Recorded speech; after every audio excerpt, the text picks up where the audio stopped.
Hi friends, welcome to Kids Kitchen. இன்றைக்கி நம்ம பார்க்க போகிற ரெசிபி கோபி மஞ்சூரியன். இதை எப்படி சிம்பிளாக பெஸ்ட்டாக பண்ணலான்னு நம்ம பார்க்கலாம். ஃபஸ்ட்டு தண்ணியை நல்லா கொதிக்க வச்சுக்கோங்க. அதில் காலிஃப்ளவர் சேர்த்துக்கோங்க. தண்ணிக்கு அளவுலாம் இல்லை, காலிஃப்ளவர் மூழ்கிற அளவுக்கு தண்ணி இருந்தால் போதும்.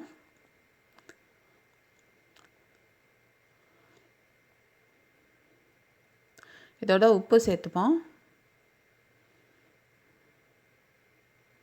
ஒரு 10 நிமிஷம் கழித்து தண்ணியிலேருந்து காலிஃப்ளவராக தனியாக எடுத்து வச்சுக்கலாம். கொதிக்கிற தண்ணியில் இருக்கும்போது காலிஃப்ளவர் நல்லா சுத்தமாக இருக்கும். தண்ணி இல்லாமல் தனியாக எடுத்து வச்சுக்கோங்க.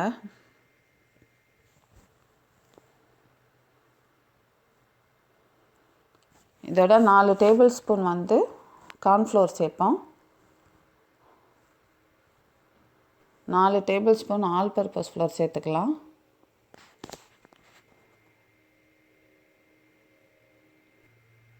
மிளகாத்தூள் 1 ஸ்பூன்,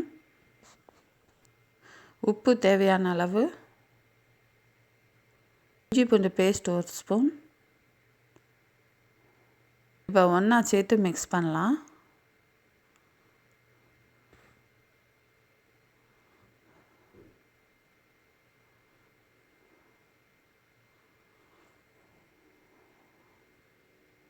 கொஞ்சமாக தண்ணி சேர்த்துக்கலாம். ரொம்ப தண்ணி சேர்த்துறாதீங்க, கொஞ்சமாக அது பெரட்டுற அளவுக்கு சேர்த்தா போதும். இப்போ நல்லா ஒன்றா மிக்ஸ் பண்ணி வச்சாச்சு. ஒரு 30 மினிட்ஸ் கழித்து நம்ம எண்ணெயில் பொரிக்க ஆரம்பிச்சிடலாம். இப்போ ஆயில் ரெடி ஆகிடுச்சு. ஒன்று ஒன்றா போடுங்க.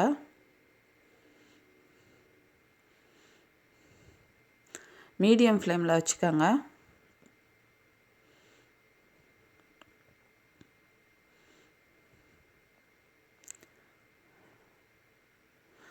இப்போ நல்லா கோல்டன் கலர் வரும்போது எடுத்துருங்க.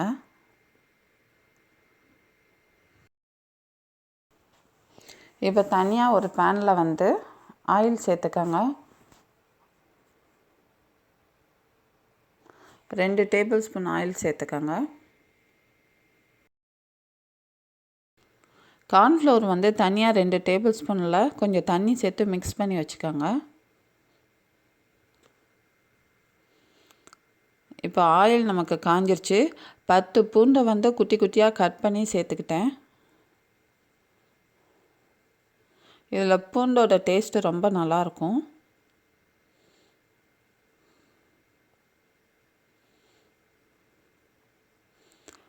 குட்டி குட்டியாக நறுக்கின பச்சை மிளகா, நான் 2 பச்சை மிளகா எடுத்திருக்கேன்.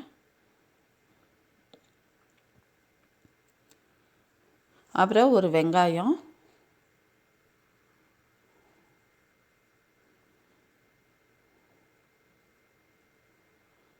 ஸோ நல்லா வதக்குங்க. 1 ஸ்பூன் மிளகாத்தூள் போட்டுக்கலாம்.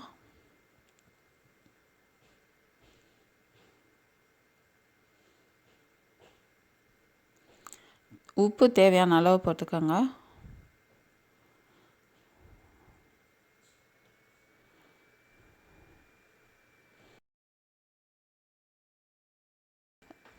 டொமேட்டோ கெச்சப் நான் 2 டேபிள் ஸ்பூன் போட்டிருக்கேன்.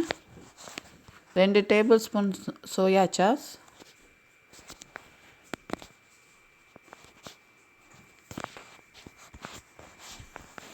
நல்லா மிக்ஸ் பண்ணிக்கோங்க. உங்களுக்கு டொமேட்டோ கெச்சப் பிடிக்கும்னா நீங்கள் கூட சேர்த்துக்கோங்க. இதை நல்லா மிக்ஸ் பண்ணும்போது ஒரு சைடு நம்ம கார்ன்ஃப்ளவரை தண்ணியில் மிக்ஸ் பண்ணியிருக்கோம்ல, அதை இதோட சேர்த்துக்கலாம். நம்ம இதை சேர்க்கும்போது நல்லா சைனிங்காக, டேஸ்ட்டும் நல்லாயிருக்கும், சைனிங்காகவும் இருக்கும் பார்க்குறதுக்கு. நீங்கள் மிளகாத்தூளில் காஷ்மீரி சில்லி சேர்த்துக்கிட்டிங்கன்னா கலரும் பார்க்குறதுக்கு நல்லாயிருக்கும். இப்போ இது ஒரு கொதி வந்தோடனே நம்ம வறுத்து வச்சுருக்க காலிஃப்ளவரை சேர்த்துக்கலாம்.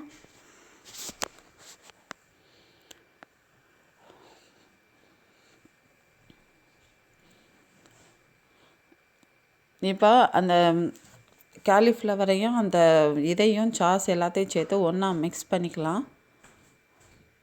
இப்போ பார்க்குறதுக்கு நல்லா சைனிங்காக இருக்குது. அதுக்கு நம்ம இதை மிக்ஸ் பண்ண தான் காரணம். இந்த வீடியோ உங்களுக்கு பிடிச்சிருந்தால் லைக் பண்ணுங்கள், ஷேர் பண்ணுங்கள், கமெண்ட் பண்ணுங்கள், சப்ஸ்கிரைப் பண்ணுங்கள். தேங்க்யூ.